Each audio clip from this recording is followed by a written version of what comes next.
Напорите на поранешниот председател Доналд Трамп за консолидирање на американската автомобилска индустрија не вродија баш со плод. 7 пат поред најголем извозник на возилата од Соединетите американски држави е BMW.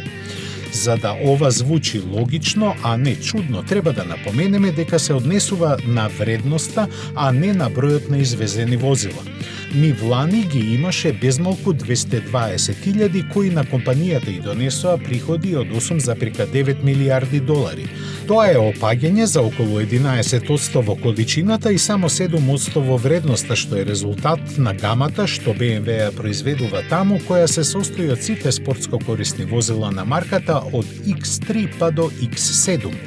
Германците на ова ќе додадат и дека второто полугодие им било рекордно во бројките, за што заслуга имаат зголемените испораки на хибридните модели.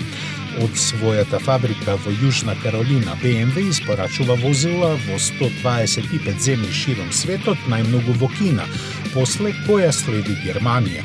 Сепак најголем дел од нив, околу 40%, се продаваат во Соединетите американски држави, што само по себе ја оправдува исплатливоста на оваа фабрика, основана во 1994 година, во која работат повеќе од 11.000 луѓе.